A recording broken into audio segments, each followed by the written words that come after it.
Miriam Torres Cavilliotti es docente y además es cantante lírica. Patricia Fredes es percusionista de la orquesta de la Uncuyo. Ambas nos invitan a vivir el Gospel Time. ¿Cómo nos vamos a introducir en el mundo del gospel? Gracias a esta clínica que prepararon para todos nosotros, a disfrutarla. El gospel es un concepto implícito dentro de una situación contextual, pero también es un estilo musical.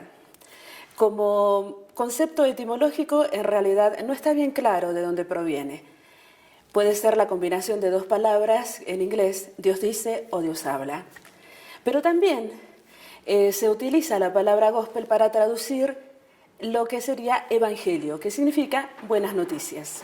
El gospel como forma musical es una fusión de distintos elementos.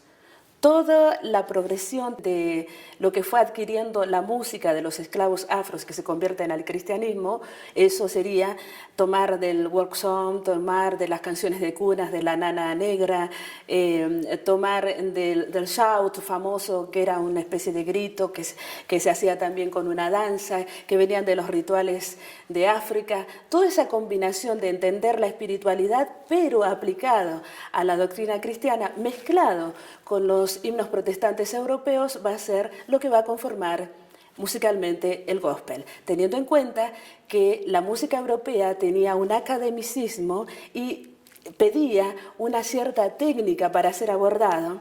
Eso también fue influencia, eso se sumaba a la capacidad que tenía el intérprete negro, de acuerdo a su contextura, para poder realizar repertorio de cierta dificultad o de cierta complejidad. Esto va a hacer que el gospel sea virtuoso, que sea exigente, aparte de ser espontáneo, que después va a heredar el jazz y otros tipos de música.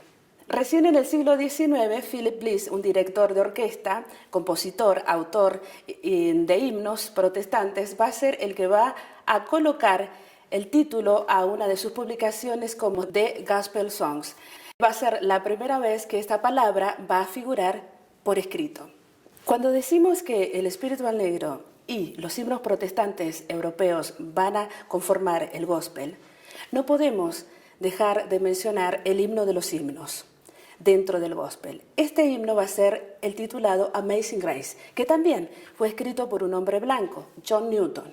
Este hombre fue un traficante de esclavos que una vez que estuvo hastiado, cansado de lo que veía y de lo que hizo en los barcos negreros, se volvió a la fe en Cristo, se arrepintió y comenzó a escribir la historia por primera vez para sacar a la luz lo que realmente ocurría en los barcos negreros. Él ya estaba ciego, pero le dictaba a un escribiente la historia.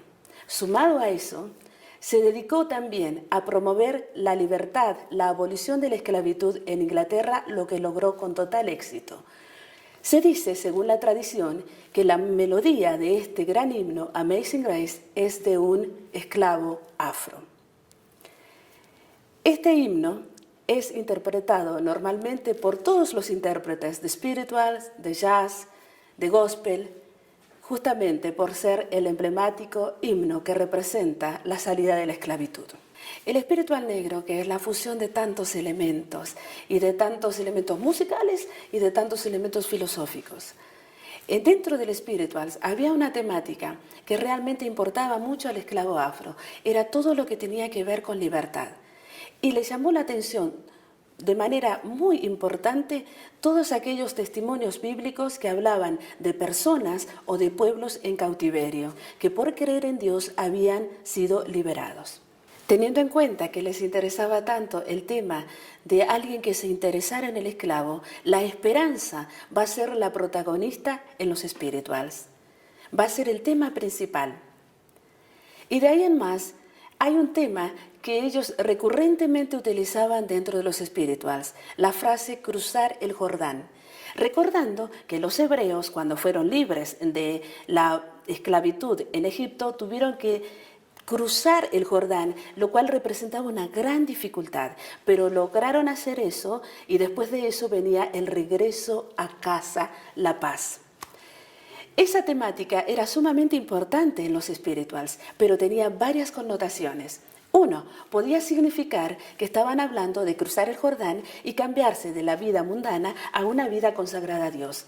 También podía significar que estaban cruzando el Jordán porque estaban pasando de vida a muerte física y se encontraban con el Señor y volvían a su hogar. Pero también tenía una connotación muy particular. Se convirtió, como si fuese de una alta escuela de espionaje, en un mensaje clave. Cada vez que en algunas plantaciones se cantaba Wade in the Water o Deep River o alguno de los otros spirituals que decían la frase cruzar el Jordán, en realidad lo que estaban diciendo era que esa noche tal vez alguien cruzaría el Jordán y se convertiría tal vez en un liberto. También era una invitación a cruzar el Jordán y ser libre. Deep River, río profundo. Mi casa está del otro lado del Jordán. Oh Señor, ya quiero cruzar el campamento.